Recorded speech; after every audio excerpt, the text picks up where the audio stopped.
Buenas tardes. Muchas gracias. Hoy estoy acá para decirles que Occidente está en peligro. Está en peligro porque aquellos que supuestamente deben defender los valores de Occidente se encuentran cooptados por una visión del mundo que inexorablemente conduce al socialismo y, en consecuencia, a la pobreza.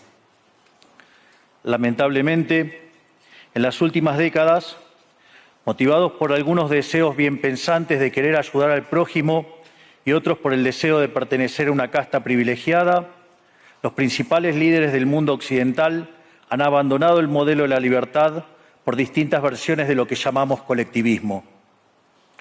Nosotros estamos acá para decirles que los experimentos colectivistas nunca son la solución a los problemas que aquejan a los ciudadanos del mundo, sino que, por el contrario, son su causa. Créanme, nadie mejor que nosotros los argentinos para dar testimonios de estas dos cuestiones.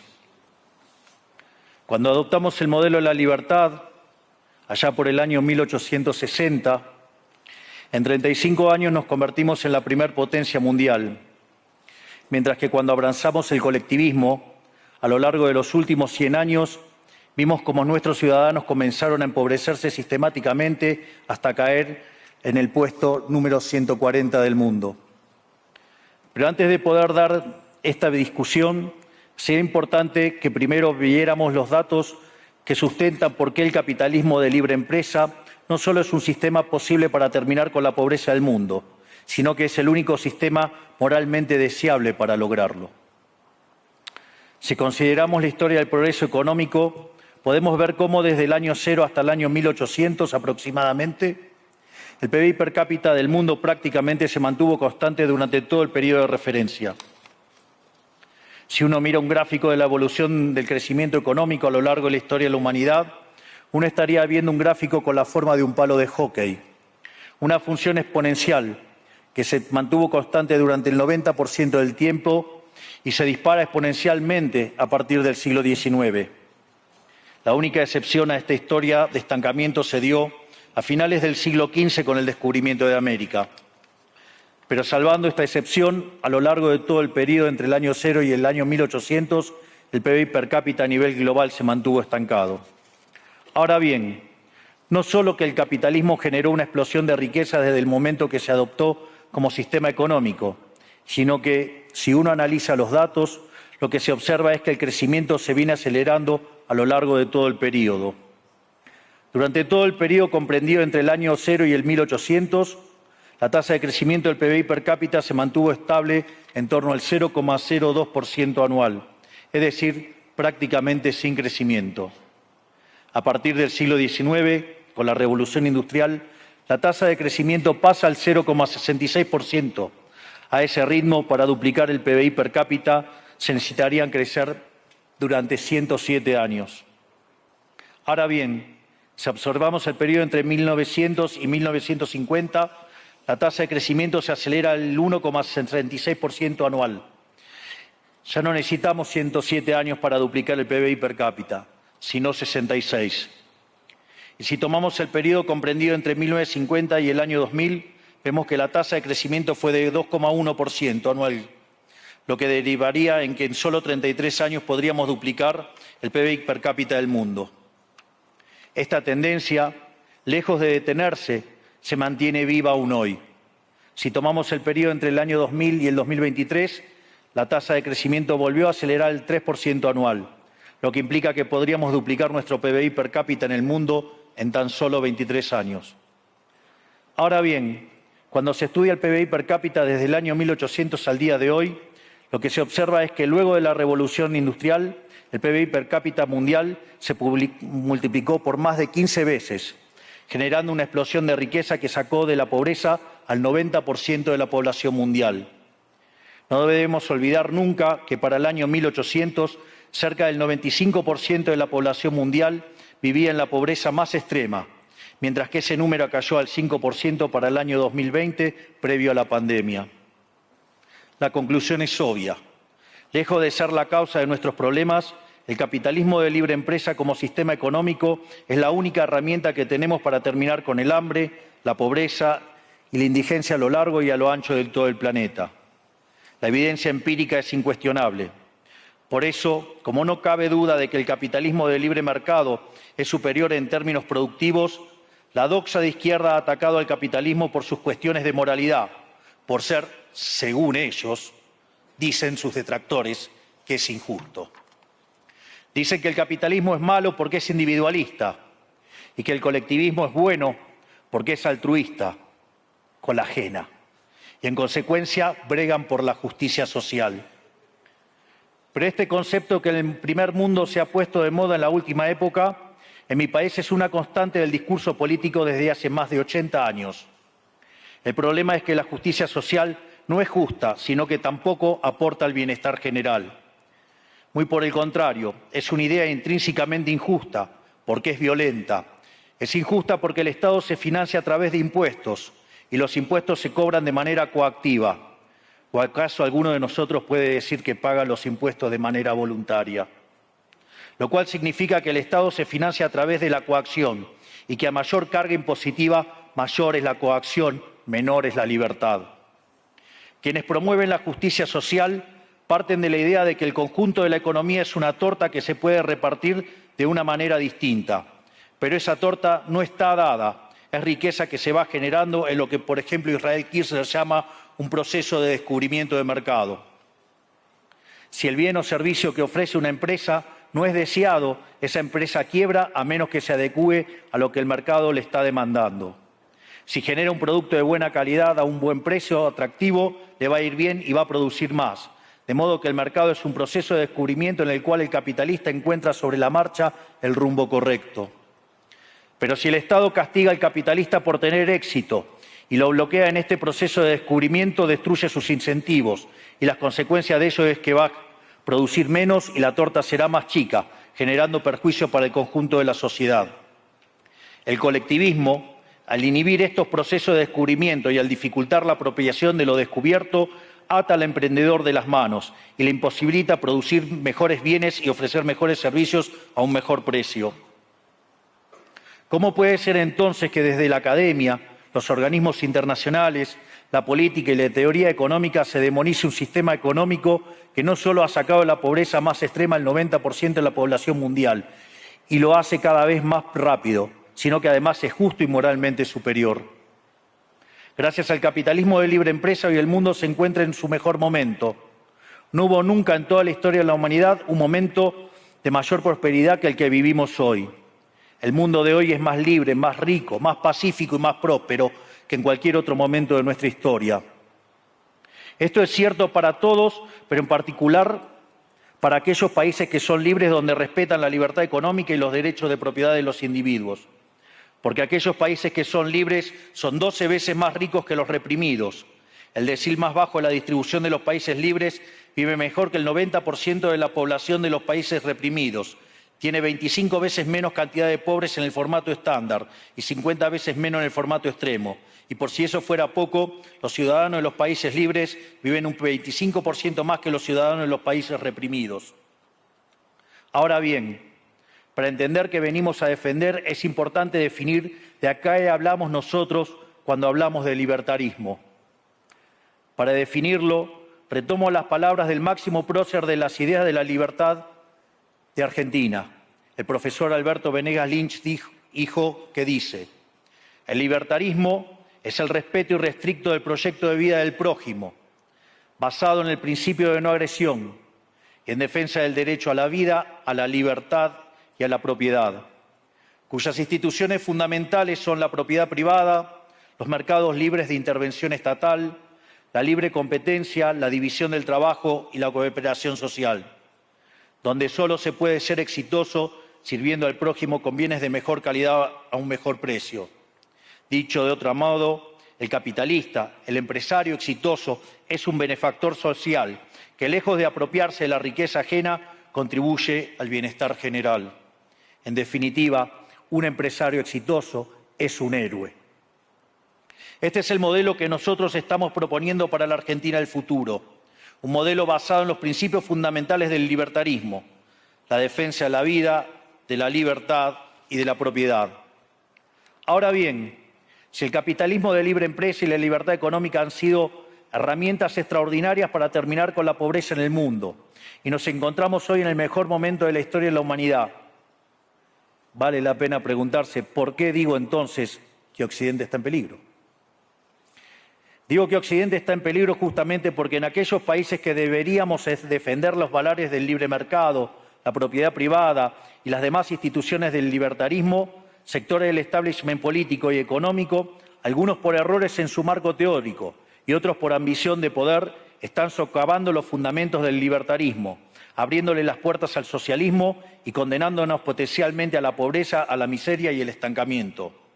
Porque nunca debe olvidarse que el socialismo es siempre y en todo lugar un fenómeno empobrecedor, que fracasó en todos los países que se intentó. Fue un fracaso en lo económico, fue un fracaso en lo social, fue un fracaso en lo cultural y además asesinó a más de 100 millones de seres humanos.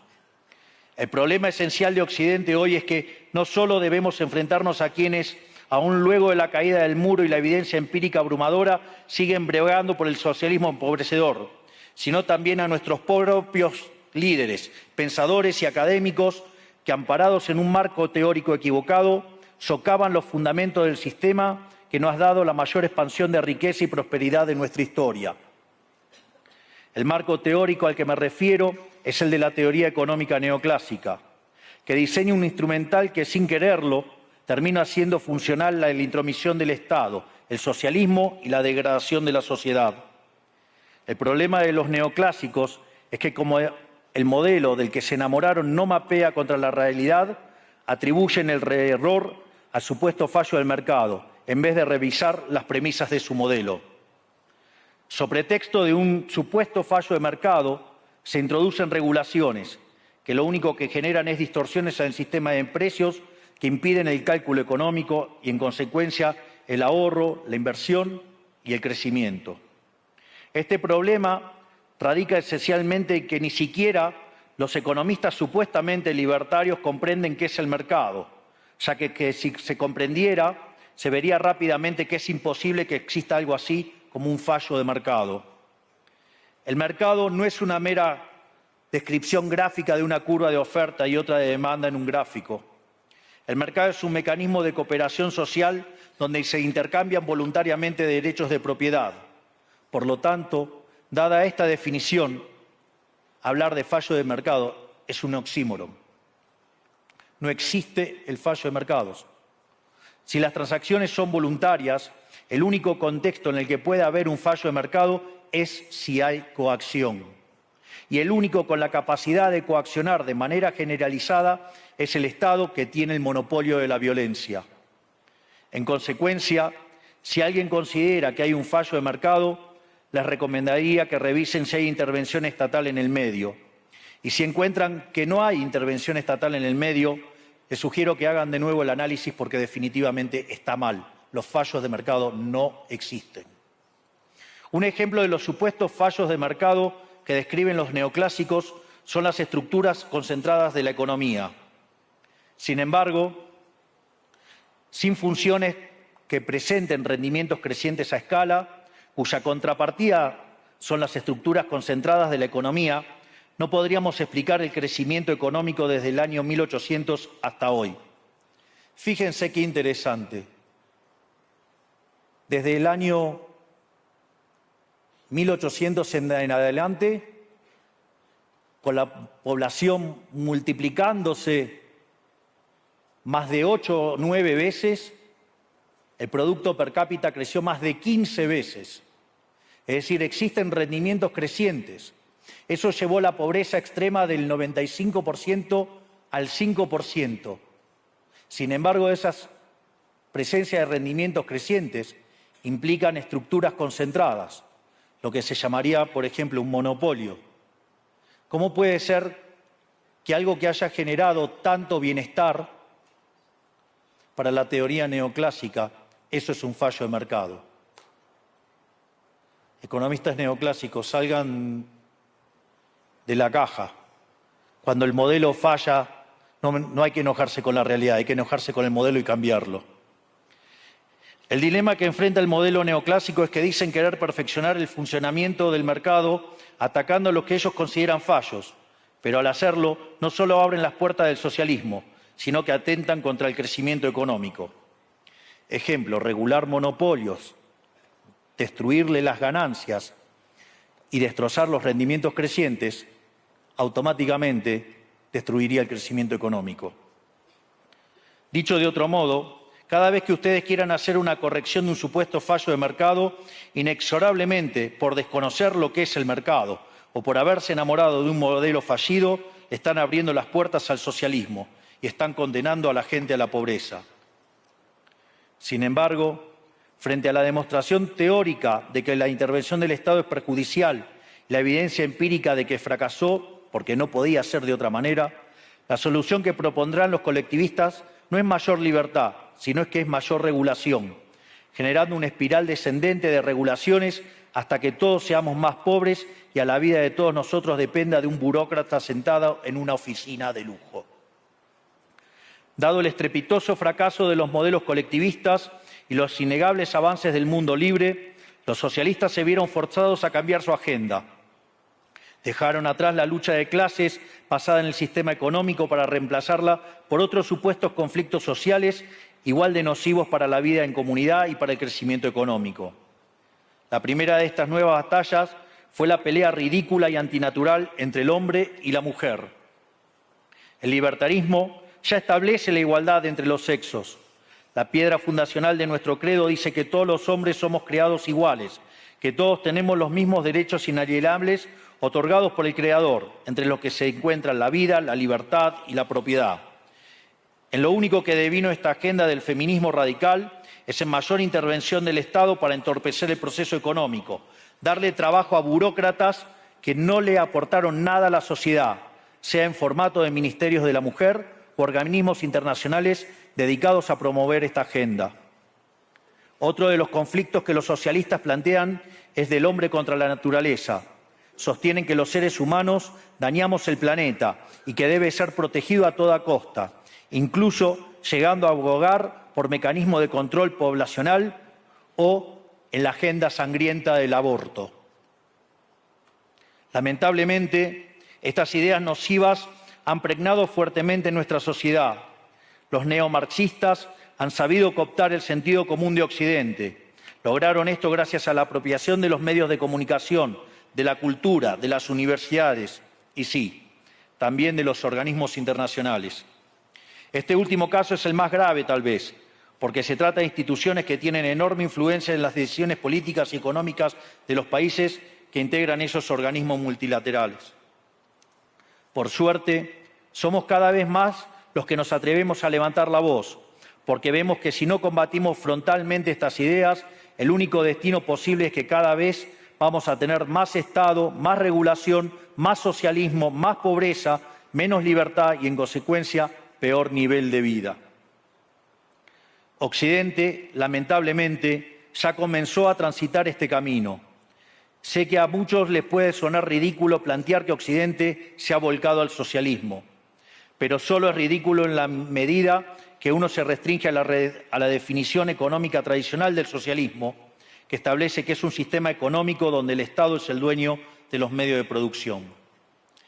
Esta definición debería ser, desde mi punto de vista, actualizada a las circunstancias presentes. Hoy los Estados no necesitan controlar directamente los medios de producción para controlar cada aspecto de la vida de los individuos.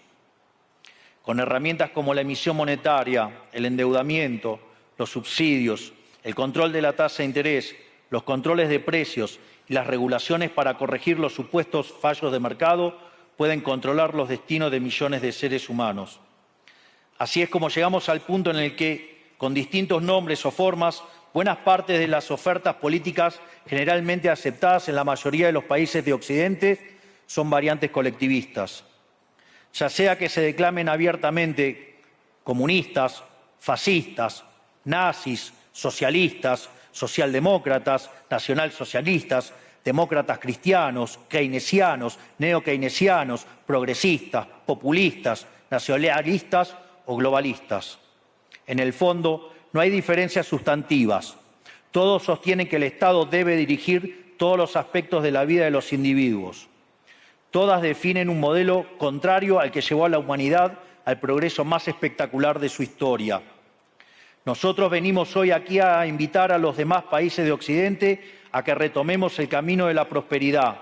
La libertad económica, el gobierno limitado y el respeto irrestricto de la propiedad privada son elementos esenciales para el crecimiento económico. Este fenómeno de empobrecimiento que produce el colectivismo no es una fantasía, ni tampoco fatalismo. Es una realidad que los argentinos conocemos muy bien desde hace por lo menos 100 años. Porque ya lo vivimos, ya pasamos por esto, porque como dije antes, desde que decidimos abandonar el modelo de la libertad que nos había hecho ricos, estamos atrapados en una espiral descendente en donde cada día somos más pobres. Esto es, ya lo vivimos nosotros y estamos acá para alertarlos acerca de lo que puede pasar si los países de Occidente, que se hicieron ricos con el modelo de la libertad, continúan por este camino de servidumbre. El caso argentino es la demostración empírica de que no importa cuán rico seas, cuántos recursos naturales tengas, no importa cuán capacitada esté la población, ni cuán educada sea, ni cuántos lingotes de oro haya en las arcas del Banco Central. Si se adoptan medidas que entorpecen el libre funcionamiento de los mercados, la libre competencia, los sistemas de precios libres, si se entorpece el comercio, si se atenta contra la propiedad privada, el único destino posible es la pobreza. Por lo tanto, para finalizar, quiero darles un mensaje a todos los empresarios aquí presentes y a los que no están, pero nos están siguiendo desde todas partes del planeta. No se dejen amedrentar ni por la casta política ni por los parásitos que viven del Estado. No se entreguen a una clase política que lo único que quiere es perpetuarse en el poder y mantener sus privilegios. Ustedes son benefactores sociales, ustedes son héroes, ustedes son los creadores del periodo de prosperidad más extraordinario que jamás hayamos vivido. Que nadie les diga que su ambición es inmoral. Si ustedes ganan dinero es porque ofrecen un mejor producto a un mejor precio, contribuyendo de esa manera al bienestar general. No cedan al avance del Estado. El Estado no es la solución, el Estado es el problema mismo. Ustedes son los verdaderos protagonistas de esta historia y sepan que a partir de hoy cuentan con Argentina como un aliado incondicional. Muchísimas gracias y ¡viva la libertad, carajo!